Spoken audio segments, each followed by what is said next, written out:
Amigas y amigos, muy buenas tardes tengan ustedes. Los saluda con el afecto de siempre José Manuel Villalpando, aquí en una emisión más de su programa, La Historia que Quiero Vivir, que como ustedes bien saben y muchos se los agradezco, está disponible para que ustedes puedan verlo, puedan escucharlo los sábados exactamente a las 5 de la tarde.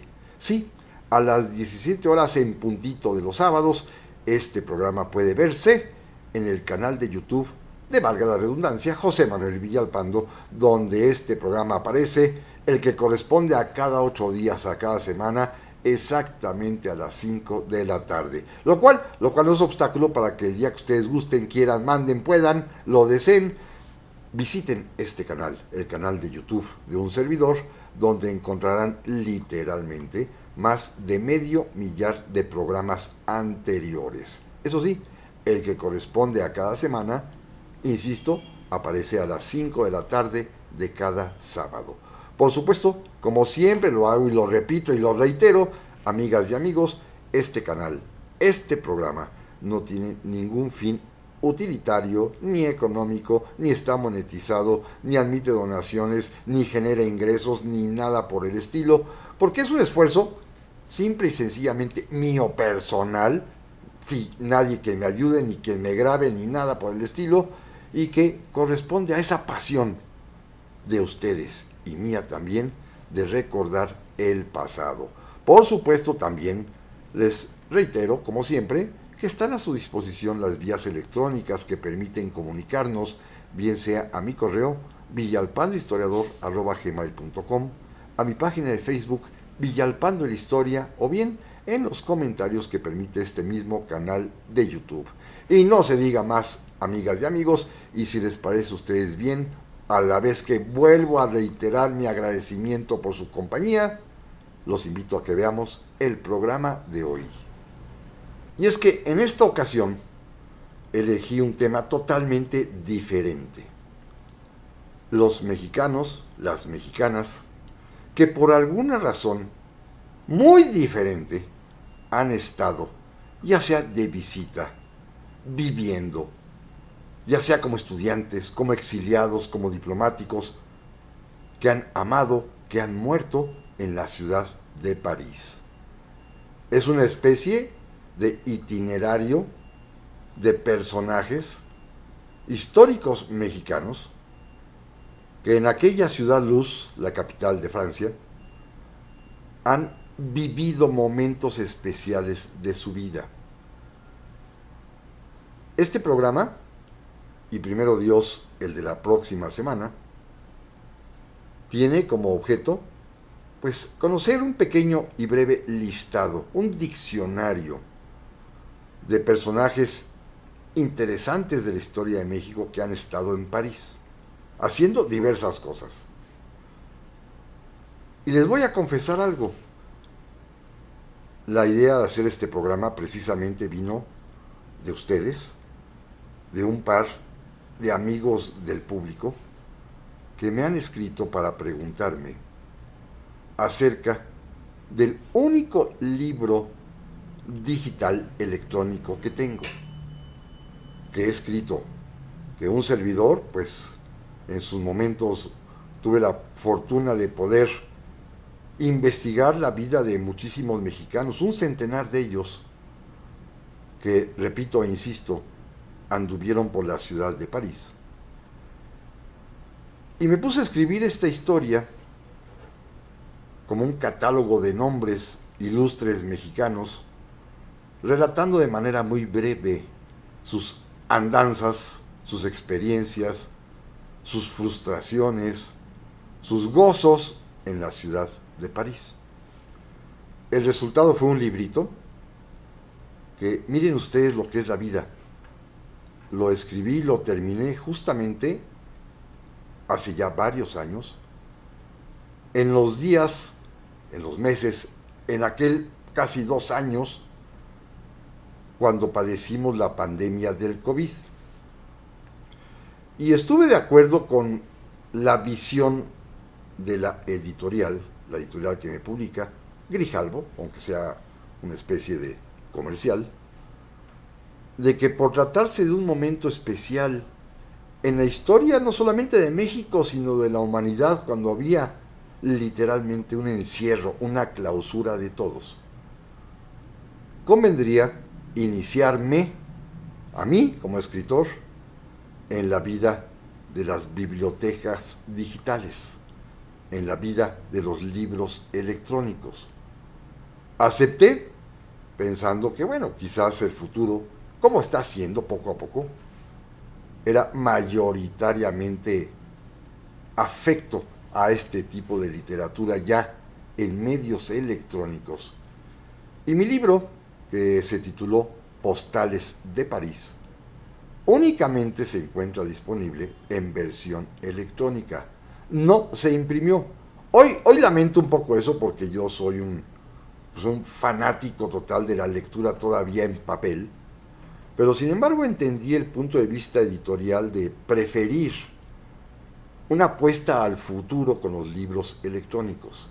Así que, de la bibliografía que tengo a mi haber, los libros que he escrito, uno de ellos, nada más uno, se ha publicado exclusivamente en formato electrónico.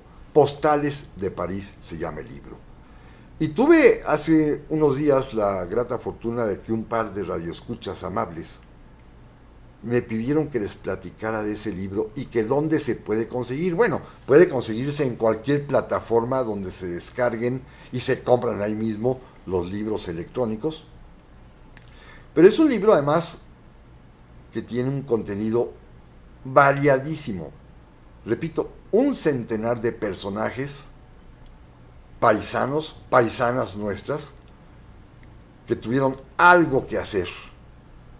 A veces estudiar, a veces representar a México, a veces estar allí refugiados, a veces morir en la ciudad de París.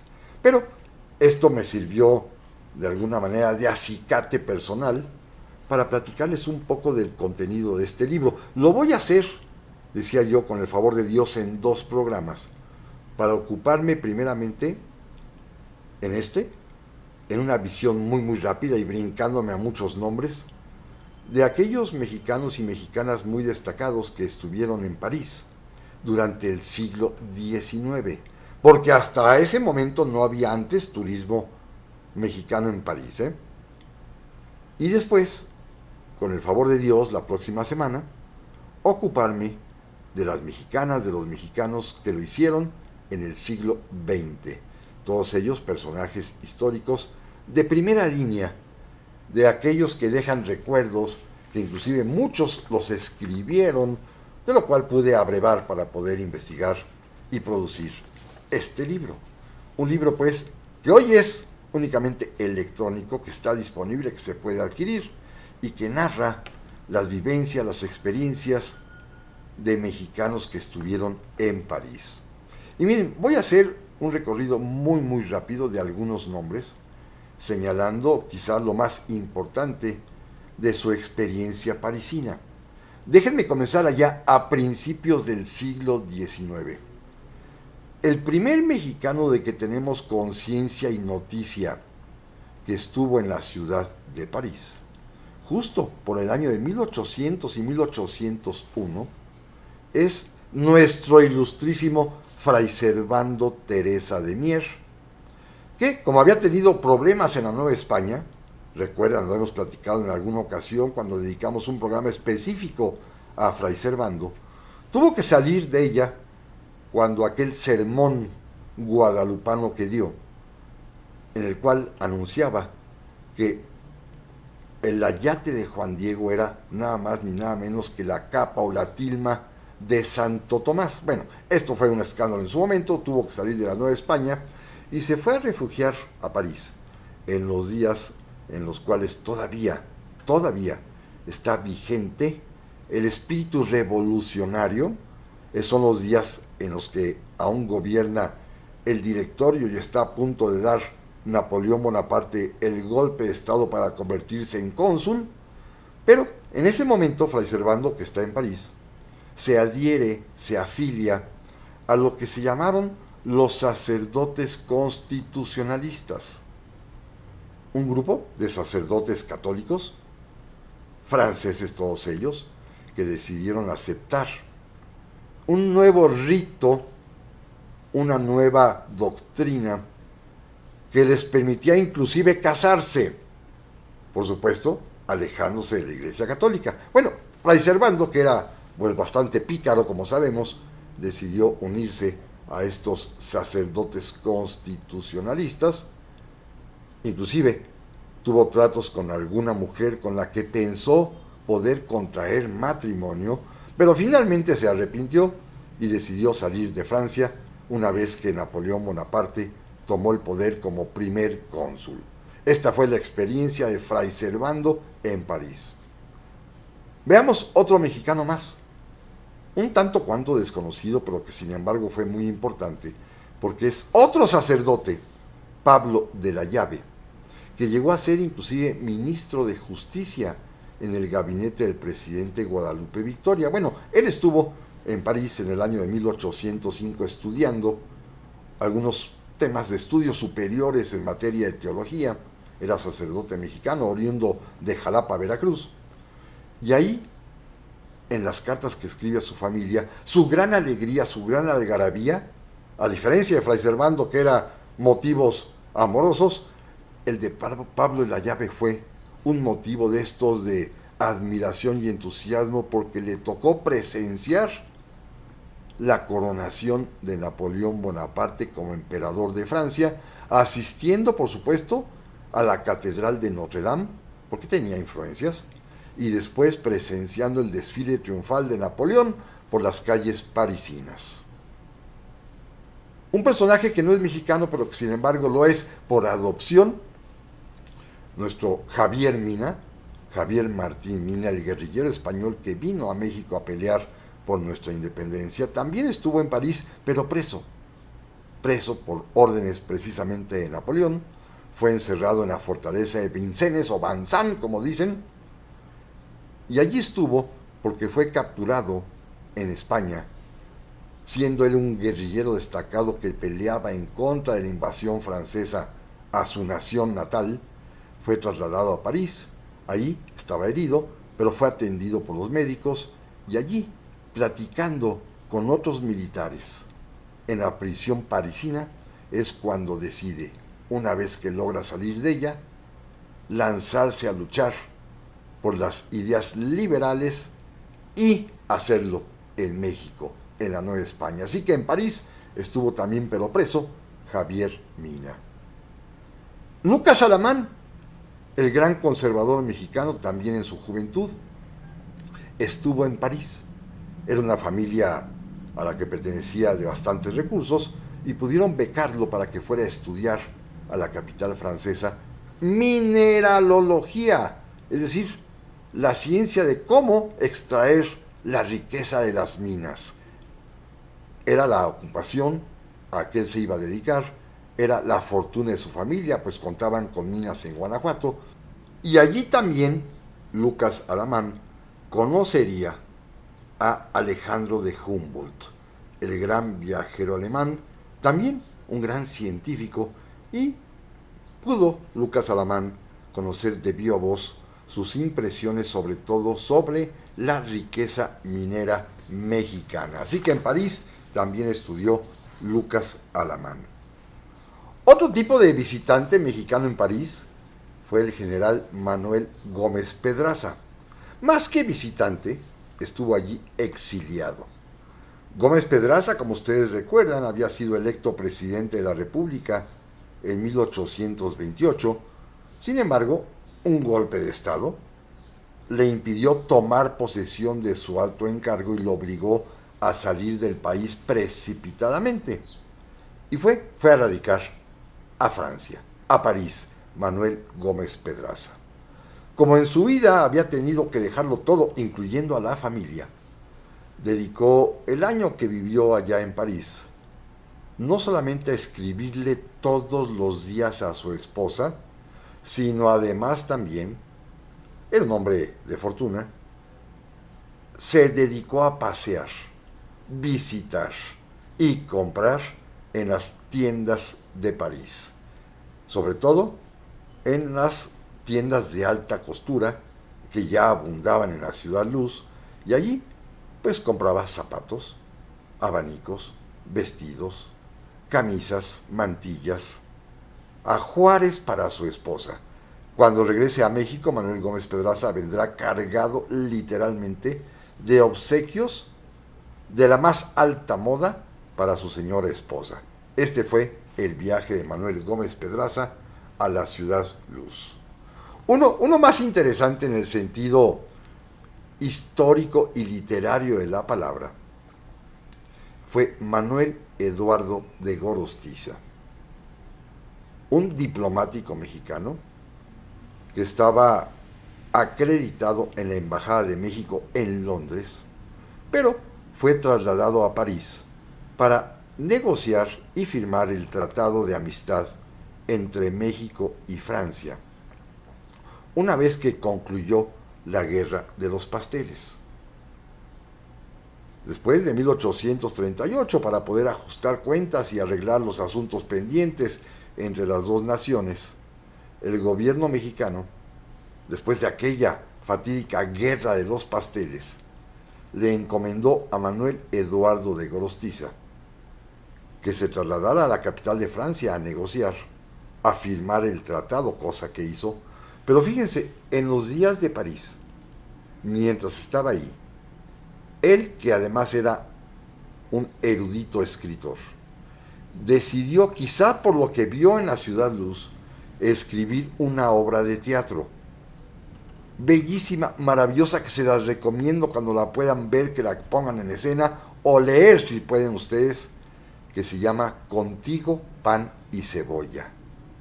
Contigo, Pan y Cebolla, así se llama la obra de teatro de Manuel Eduardo de Gorostiza, que la escribió en París y trata la vida familiar de una muchacha que tiene que elegir cuál de los diversos pretendientes ha de darle su mano. Y elige, curiosamente, al más humilde, al más pobre, porque es el que tiene mejor sentimientos. Contigo, Pan y Cebolla se llama esta obra de teatro, maravillosa, una comedia divertidísima, escrita por Manuel Eduardo de Gorostiza, un diplomático mexicano en París, que aprovechó además para firmar el Tratado de Paz con Francia, para escribir su obra de teatro. Por el mismo época, por el mismo tiempo, a principios de los 40 del siglo XIX, otro mexicano, yucateco él, estuvo también en la ciudad de París para estudiar. Era un joven, Juan Cano y Cano. Juan Cano y Cano estudió en la Escuela Militar de San Siro, allá en París, y se especializó en la ingeniería militar. Era un muchacho muy aplicado, muy estudioso, por supuesto de recursos, adinerado, que pudo ser enviado por su familia a París a estudiar ingeniería militar.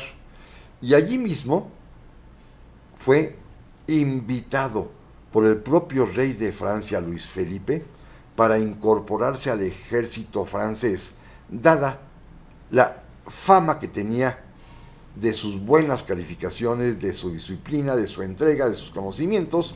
Juan Cano y Cano fue invitado para ser teniente de ingenieros en el ejército francés, pero allí se encontraba, del cual hablaremos también en un momento más, otro mexicano que había sido ya presidente de la República, el general Anastasio Bustamante, que se encontraba exiliado también en París, pero al enterarse de que este muchacho mexicano había sido invitado por el ejército francés para incorporarse a sus filas, se adelantó, le habló, lo buscó, le ofreció hacer lo mismo en el ejército de México, escribió a nuestra patria, usó todavía sus influencias, y efectivamente Juan Cano y Cano prefirió ser oficial de ingenieros en México. Un muchacho, pues, al que sus méritos le valieron diversas ofertas de empleo militar, pero prefirió regresar a México. Será un ingeniero militar destacadísimo y va a fallecer precisamente en el castillo de Chapultepec el día 13 de septiembre de 1847, junto con los niños héroes. Juan Cano y Cano, que estudió en París. Decía yo hace un momento que ahí estuvo también Anastasio Bustamante, sí. Este expresidente de la República eligió irse a París, a pasar allá los años de exilio, pero en una situación muy especial. Déjenme decirlo con palabras bonitas. Fue acompañado de un joven militar, al que él le tenía afecto y al que quiso iniciar en la vida. Era el joven teniente José María Calderón y Anastasio Bustamante, que tenía ese tipo de aficiones, o llamémoslo así, modernas, LGTB y demás cosas, pues se llevó a este joven para que fuera pues su pupilo. Le enseñó a estudiar, le enseñó a hablar francés, le enseñó buenos modales, le enseñó a llevar una casa que llevaban ellos dos nada más, porque vivían literalmente en pareja. Anastasio Bustamante nunca se casó, fue un hombre que todo el mundo sabía tenía ese tipo de aficiones, distintas a lo que se usaba comúnmente en su tiempo. Otro personaje interesantísimo, don Melchor Ocampo. Estuvo en París, también un hombre con recursos suficientes para poder irse, cuando aquí en México tuvo un conflicto familiar interesantísimo porque embarazó a su nana, con la cual después volverá a tener 2 hijos más. Pero bueno, en ese momento decidió huir del país, irse a vivir a París, y en París descubrió 2 cosas que le impactaron. Primera, los ómnibus. Los ómnibus, sí. Estas carreteras con capacidad para 12 o hasta 18 personas que circulaban tirada por caballos en los barrios y en los bulevares parisinos, lo impactaron y escribió todo un texto para resaltar la experiencia de haber visto los ómnibus como transporte público. Y segundo, las latas de conservas, ya sea de frutas, ya sea de vegetales, y sobre todo las latas de paté de ganso. El paté de foie famoso le impactó a Melchor Ocampo allá en su estancia parisina, y cuando regrese a México y vuelva a su Michoacán querido, va a traer literalmente baúles repletos de latas de paté. Se convirtió en un gourmet exquisito del paté de foie Melchor Ocampo allá en París. Otro personaje interesante que tendrá una larga estancia en París en 2 ocasiones es Juan Nepomuceno Almonte. Sí, Juan Nepomuceno Almonte, el hijo natural de José María Morelos y Pavón, que desde que tuvo oportunidad y que fue enviado por primera vez como embajador a Francia, por ahí del 1850-51, compró una casa en París, en donde vivió, y a la que regresará años después con su familia a partir de 1865, en que Maximiliano lo envía como embajador a Francia, y allí lo sorprende el fin del imperio, la muerte de Maximiliano, y se quedará a vivir toda su vida en París, allí en la casa propia que tenía en una de las zonas más exclusivas de París. Claro, había sido funcionario público mexicano y ya desde aquel tiempo se utilizaba que estos personajes pues salían con los recursos suficientes como para adquirir una casa, una mansión en París. Bueno, allá va a vivir y allá va a morir Juan Nepomuceno Almonte, que fue sepultado también precisamente en la Ciudad Luz, en el propio cementerio del Père Lachaise en París.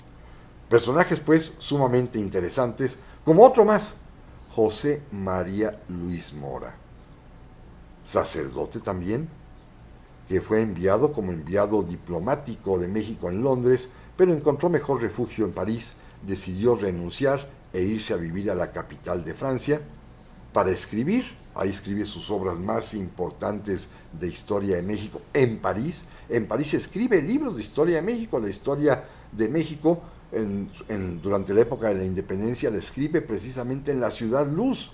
Y allá vive, y allá va a morir José María Luis Mora, porque quiso apartarse de todo el mundo por el escándalo que producía su vida privada. Era sacerdote, sí, pero vivía con una mujer, con Juana Nava, la que aparentemente era, según los informes de la embajada mexicana, su ama de llaves, pero en realidad era su compañera de vida, de lecho y de, pues simple y sencillamente, de la vida casi conyugal que José María Luis Mora llevaba con doña Juana Nava. Ama de llaves para el resto del mundo, para él la compañera que él amaba. José María Luis Mora, un sacerdote mexicano que también muere en París. Otro más que fallece igualmente en París es el expresidente de la República, lo había sido ya, Juan Bautista Ceballos, aquel que estuvo un breve momento en lo que regresa Santa Anna en su última estancia en el poder en 1853. Juan Bautista Ceballos, que había sido un destacado presidente de la Suprema Corte de Justicia, que había sido presidente interino de la República por unos meses, era soltero y tuvo que irse al exilio a la ciudad de París. Y allá le va a sorprender la muerte, pero antes de eso, conoció a la señora, la esposa de un funcionario francés, y se enamoró perdidamente de esta mujer. Y esta mujer, cuyo nombre se ignora, lo correspondió e iniciaron una relación adulterina en el departamento parisino de Juan Bautista Ceballos, en donde va a enfermar de cáncer y finalmente va a fallecer. Otro mexicano que andaba por allá, José María Lafragua, que era justamente el embajador mexicano en París, lo fue a visitar en sus últimos días. El moribundo Juan Bautista Ceballos le platicó su historia de amor terrible.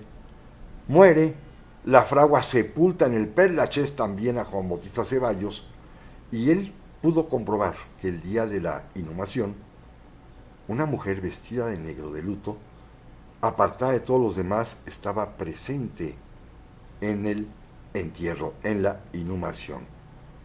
José María Lafragua se acercó a ella, le dijo alguna cosa y ella le confirmó simplemente que Juan Bautista Ceballos era su amigo. Era la mujer francesa de la francesa de la cual se había enamorado Juan Bautista Ceballos. Son historias, pues, terribles, historias reales, hombres que van a morir a Francia, hombres que van a vivir a Francia, hombres que van a gozar de las mieles del amor a Francia, hombres que van a gozar de las mieles de los amores prohibidos también a París, la capital de Francia, que desde entonces es la ciudad de la libertad. Pero amigas y amigos, no se vayan, que en un momento más vamos a continuar. Ya estamos aquí, amigas y amigos, para la segunda parte del programa de esta semana, el cual estoy dedicando a hacer un breve recorrido y diccionario itinerario histórico de mexicanos que han estado por cualquier causa, por cualquier razón, por cualquier motivo en la ciudad de París, a propósito y respondiendo precisamente a un par de comentarios de ustedes que amablemente me han inquirido acerca de mi libro Postales de París, que, insisto y repito, únicamente se publicó de manera digital, de manera electrónica, y está disponible, sí, en todas las plataformas que venden libros.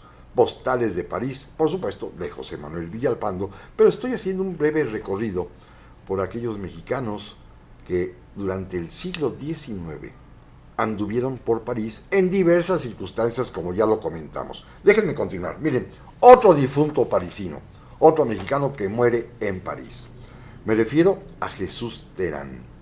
Jesús Terán, que es el enviado diplomático, digámoslo así, embajador del gobierno liberal del presidente Benito Juárez ante la corte de Napoleón III en los días en que se va a iniciar la intervención francesa. Es el último mexicano que intenta contener a Francia en su intención intervencionista, cuando ya se habla directamente de traer a Maximiliano. Bueno, Jesús Terán, oriundo del estado de Aguascalientes, gobernador que fue de esa entidad, fue enviado, repito, como embajador en términos contemporáneos ante el gobierno de Napoleón III en Francia, para tratar de paliar, de contener la agresión francesa, la intervención francesa. Bueno, allá le sucede algo muy peculiar. Jesús Terán era un solterón y para no irse solo, se llevó a su hermana viuda y a la hija de su hermana, a su sobrina. Se fueron a vivir los tres a París. Y por supuesto, además de su trabajo diplomático, tuvo tiempo, Jesús Terán, de enamorarse de su sobrina. Terrible, ¿eh? Se enamoró de su sobrina perdidamente. Lo triste de todo es que Jesús Terán estaba enfermo,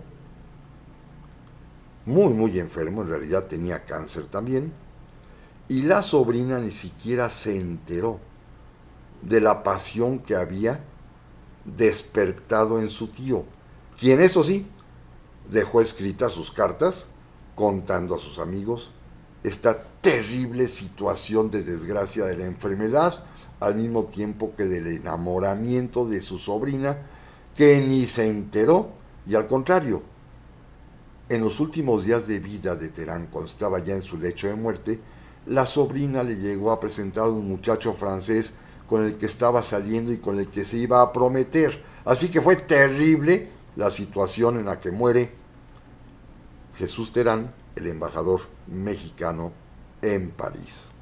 Fracasó en su misión diplomática, no pudo detener la intervención francesa y fracasó en su vida sentimental y en su salud, porque fallece al momento en que está perdidamente enamorado y al mismo tiempo decepcionado de su sobrina a la que adoraba. En cambio, una historia feliz también la sabía, la del general Epitacio Huerta. Epitacio Huerta era un militar mexicano que había sido ya gobernador de Michoacán, un hombre también de recursos, que había sido capturado por los franceses invasores durante el sitio de Puebla de 1863. Muchos de estos oficiales mexicanos fueron trasladados al puerto de Veracruz para ser llevados prisioneros a Francia. Algunos, como sabemos, pudieron escapar, como Porfirio Díaz, pero no todos corrieron esa suerte. Fueron enviados a Francia, a París, y en París los soltaron, pero como no tenían recursos no podían regresar, la gran mayoría de ellos. Se organizaron los prisioneros mexicanos franceses en París, empezaron a trabajar en distintos oficios, algunos se hicieron albañiles, otros carpinteros, otros trabajaron de veladores, y nombraron como una especie de jefe, como coordinador de todos ellos, a Epitacio Huerta, que afortunadamente empezó a recibir recursos de su familia, porque era adinerada aquí en México. Bueno, Epitacio Huerta organizó a los exiliados, organizó también la manera en que pudieran regresar clandestinamente saliendo de Francia para trasladarse a México a pelear por la República en contra del Imperio y de los franceses, pero Epitacio Huerta no se movía de ahí. Llamó la atención de que él no pensaba regresar a México. Sus compañeros se burlaban de él. Oye, ya te afrancesaste, te quieres quedar seguramente porque ya te gustó la vida cómoda en París. No, la verdad es que se enamoró de una señorita parisina y él, que tenía dinero, compró un pequeño departamento en una zona elegante de París y decidió casarse con ella. Y efectivamente contrajo matrimonio con una muchacha parisina, con el beneplácito de los papás de ella.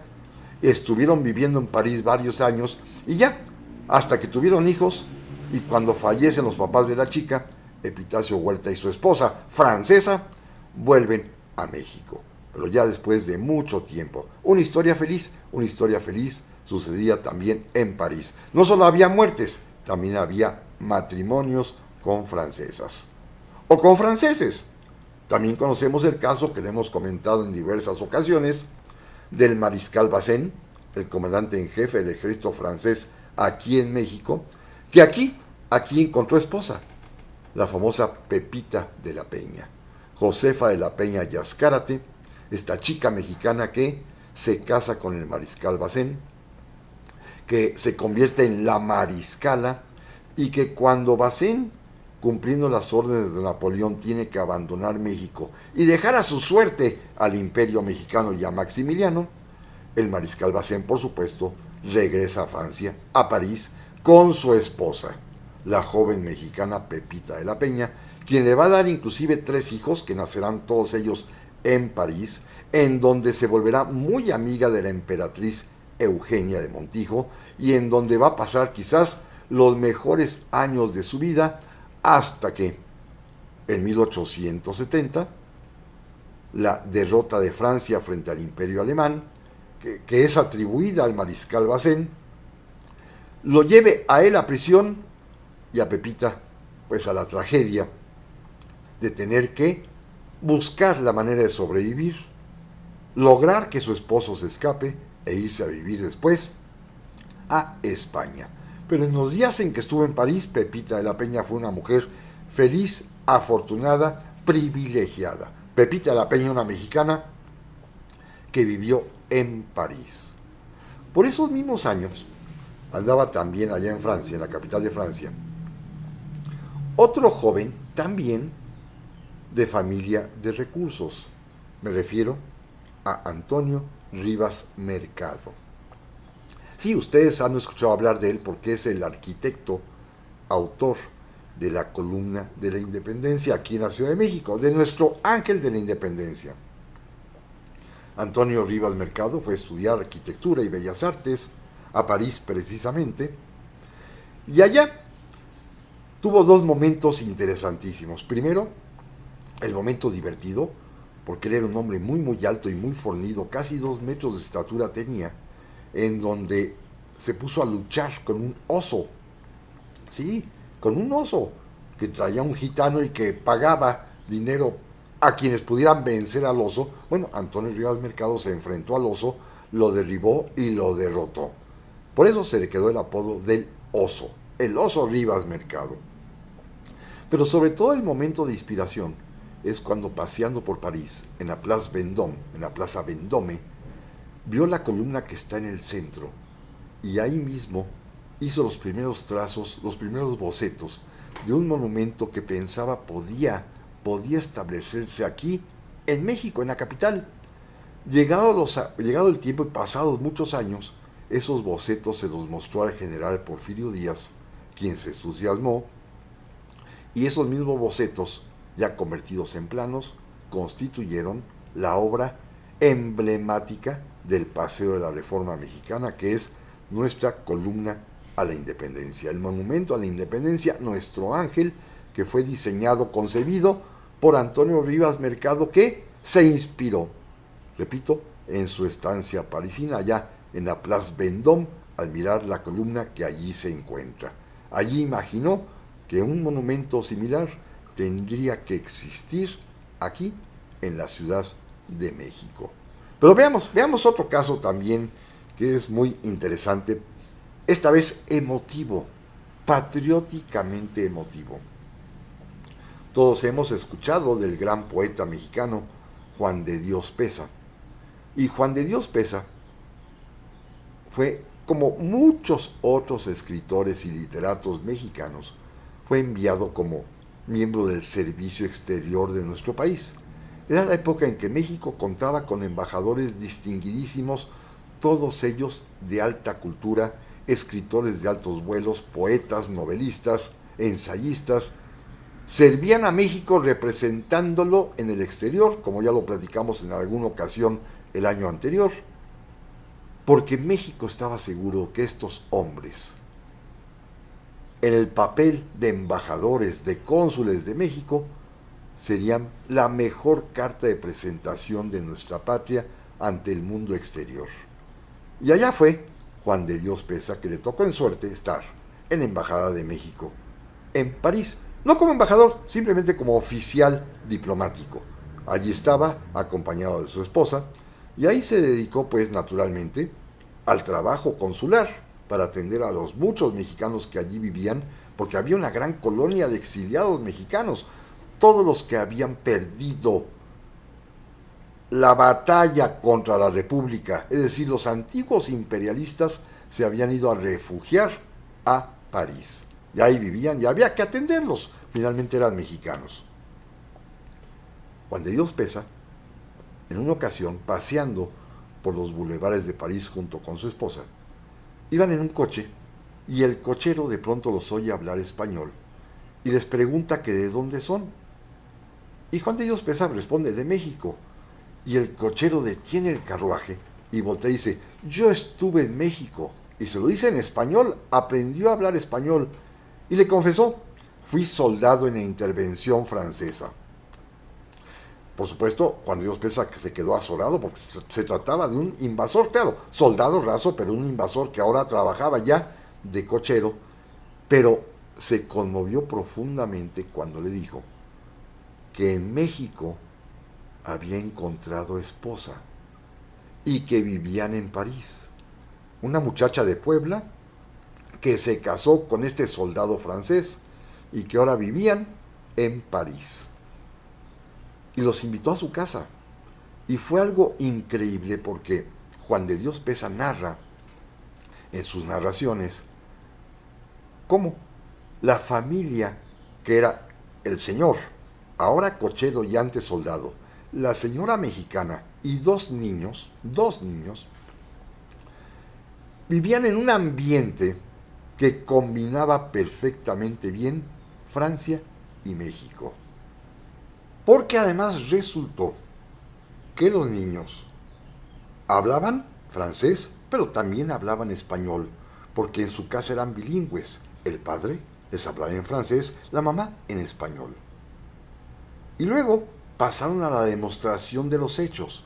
La mamá les dijo a los niños: díganle al señor, a Juan de Dios Peza, ¿qué es lo que comemos todos los días? Tortillas, gritaron los niños. Díganle al señor a quién le rezan todas las noches al acostarse: a la Virgen de Guadalupe. Y entonces el papá intervino: ahora niños, cántenle al señor los himnos nacionales de sus dos patrias. Y entonces los dos niños cantaron la Marsellesa, pero también cantaron el himno nacional mexicano. Conmovidísimo, Juan de Dios Peza les agradeció, los abrazó. Regresando a México les mandó un presente, pero quedó profundamente emocionado de ver en París a una familia franco-mexicana, un soldado invasor que aquí se enamoró, que se llevó a su esposa de Puebla, que viven en París, que tienen dos niños que son bilingües y que tienen, hoy diríamos, doble nacionalidad y doble cultura. Esto es lo que sucedía también en París. Otro caso interesante: el general Sóstenes Rocha, en algún momento de su vida, él era un liberal, pero se opuso al presidente Lerdo, tuvo que salir al exilio y naturalmente eligió París para pasar allí sus días.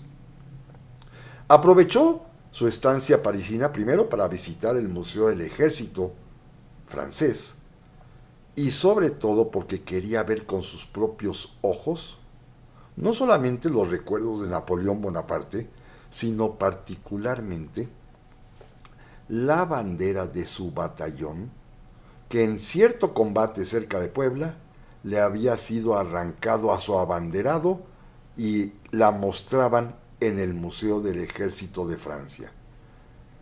Llamó la atención la escena porque cuando vio frente a la vitrina la bandera del batallón de zapadores al que él había pertenecido, del cual había sido teniente coronel, y que en un combate, repito, los franceses le habían arrebatado la bandera a sus abanderados, se colocó frente a ella, se cuadró y la saludó militarmente ante el asombro de la gente que estaba ahí presente y por supuesto recibió el abrazo y la felicitación de los oficiales encargados de custodiar el Museo del Ejército allá en Francia por ese acto de decoro patriótico de ir a saludar cuadrándose a la bandera de su antiguo batallón.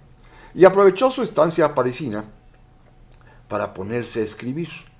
Allí va a redactar sus famosísimos Estudios sobre la ciencia de la guerra, que es el primer libro de teoría militar que se escribe en México por un mexicano. Bueno, se escribió en Francia, pero que escribe un mexicano. Los Estudios sobre la ciencia de la guerra de Sóstenes Rocha. Otro más que sí fue a estudiar es el famosísimo médico Gavino Barreda. Gavino Barreda había ido a estudiar medicina, allá se graduará de médico, por eso tendrá un prestigio enorme aquí en nuestra patria cuando regrese, pero también aprovecha su estancia parisina para conocer al famosísimo filósofo Augusto Comte.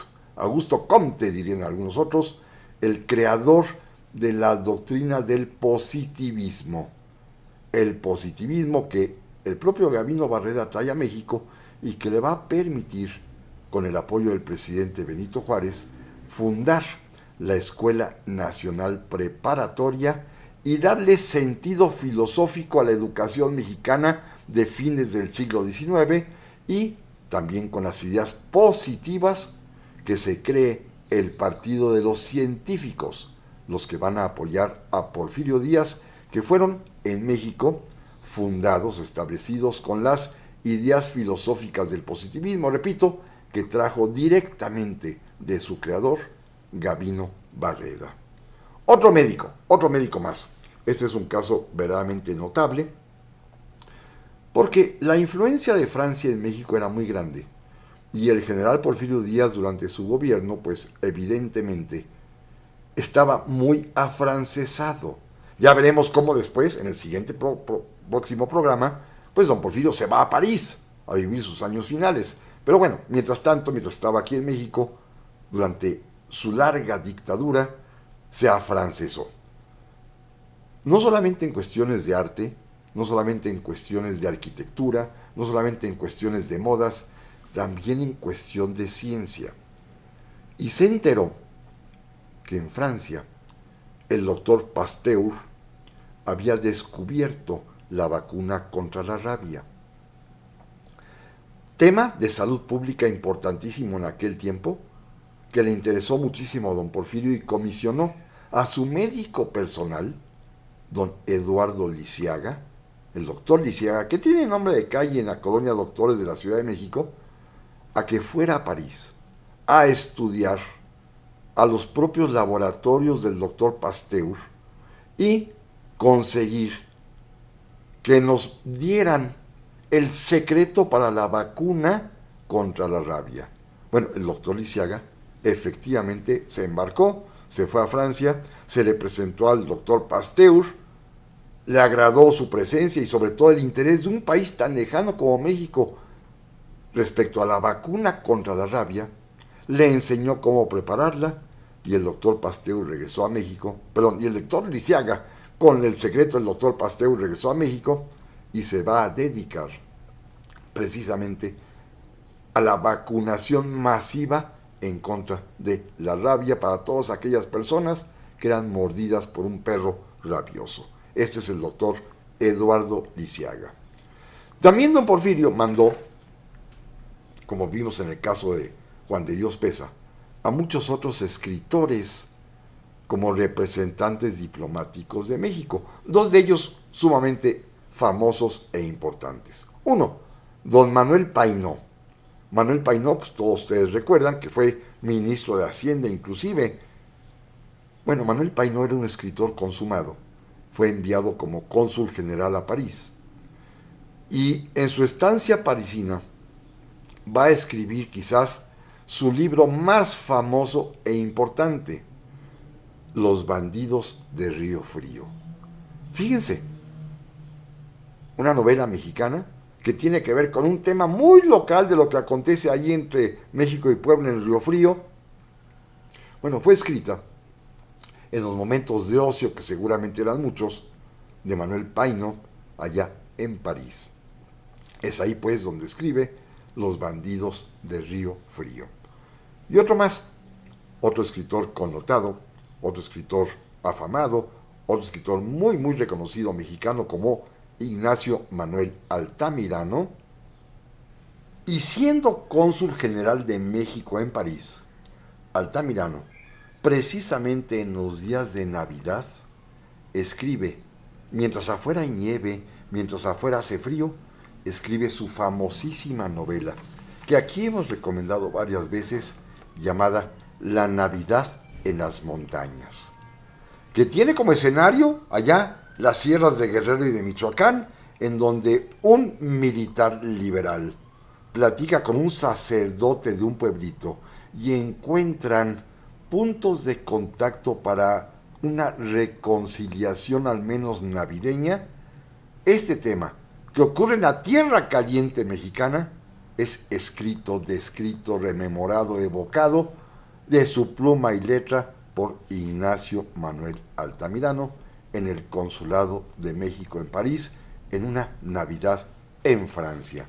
Increíble hablar de una cuestión de tierra caliente en el frío parisino que, con todo y nieve, motiva, inspira a Ignacio Manuel Altamirano a escribir este libro hermoso, La Navidad en las montañas.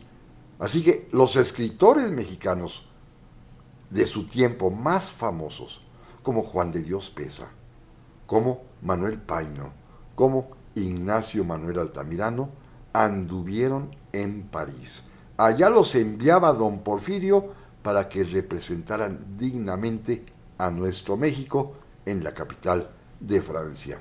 Otros casos más interesantes, ya para ir cerrando el programa, es por ejemplo Federico Gamboa, que ya hablamos de él hace poco aquí en este programa, pero Federico Gamboa era un apasionado de las letras de la literatura francesa. Y en cuanto pudo, porque lo hará muchas veces, en cuanto puede cuando es joven, por supuesto, se escapa a París. Naturalmente a ver la vida, naturalmente a ver el cancán, naturalmente a conocer a las señoritas coquettes, como se decía entonces de los bulevares, pero sobre todo con una ilusión. Ya piensa porque lo leyó, ya piensa escribir pues sus obras más importantes que tienen que ver con el erotismo mexicano. Ya lo platicamos hace tiempo, como Santa. Bueno, su inspiración es el libro de un autor francés que él ha leído, que ha devorado, varias veces lo ha repasado, Naná, de Emilio Zola, el gran escritor francés Emilio Zola. Así que Federico Gamboa tiene el atrevimiento de viajar a Francia porque quiere conocer a Emilio Zola. Busca su domicilio, ya en Francia se utilizaban los directorios y sabía pues dónde localizar a Emilio Zola. Se apersona en su domicilio, toca la puerta, sale algún mozo, le deja su tarjeta, le dice que quisiera poder platicar con Emilio Zola, lo citan para la semana siguiente, emocionadísimo Federico Gamboa recorre mientras tanto los bulevares parisinos, las casas de mala nota, los cabarets, los museos, hasta que finalmente se le hace presentarse frente a Emilio Zola. Lo hace, le lleva el libro por supuesto para que se lo firme, el libro de Naná. Zola con cierta displicencia se lo firma, le pregunta de dónde es, Gamboa dice que de México, y esto como que le mata el entusiasmo a Emilio Zola por este joven. Dice, bueno, pues sí, no me gusta mucho la literatura en castellano, muchas gracias por haber venido, y lo despachó. Por supuesto, la frustración de Emilio Gamboa fue enorme porque él pensaba quedarse seguramente horas platicando con su ídolo Emilio Zola, pero no le fue posible. Y veamos otro caso más, con este terminaríamos el programa de hoy, que es el joven Francisco Ignacio Madero. Sí, Madero fue a estudiar allá lo que hoy llamaríamos contabilidad. Fue a Francia, a París, a estudiar contabilidad. Pero allí le tocan varios acontecimientos importantes. Por ejemplo, Francisco I. Madero el joven le toca ver en la inauguración de la Exposición Universal Parisina de 1889, la inauguración de la Torre Eiffel. La Torre Eiffel la presenció cuando la inauguran Francisco Ignacio Madero, pero además en París. Independientemente de sus estudios de contabilidad, va a descubrir su gran pasión por el espiritismo y se va a hacer seguidor adepto de los clubes espíritas del famosísimo Allan Kardec. Allan Kardec, el patriarca del espiritismo francés, convencerán sus ideas a Madero y ahí va a descubrir en París, Francia, que él es un medio espírita que sabe recibir las comunicaciones del más allá de los difuntos y ponerlas en papel. Todo esto lo descubre Madero en París, Francia. París es el tema también que, primero Dios, aquí volveremos a platicar, pero ya de mexicanos en el siglo XX, la próxima semana. Pásenla muy, pero muy bien y hasta la vista. Pero amigas y amigos, antes de despedirnos, quiero mostrarles al menos la portada de este libro, Postales de París, que está disponible en cualquier plataforma de libros electrónicos. Miren, este es, aquí lo tengo en mi propia computadora de mano, en mi propia iPad, como se le llama. Este es el libro Postales de París, que ustedes pueden encontrar, repito, en todas las plataformas de libros electrónicos. Postales de París de José Manuel Villalpando es de Editorial Grijalbo. Repito, únicamente hay versión electrónica. Ojalá les guste. Ahora sí, pásenlo muy bien y primero Dios, hasta la próxima semana.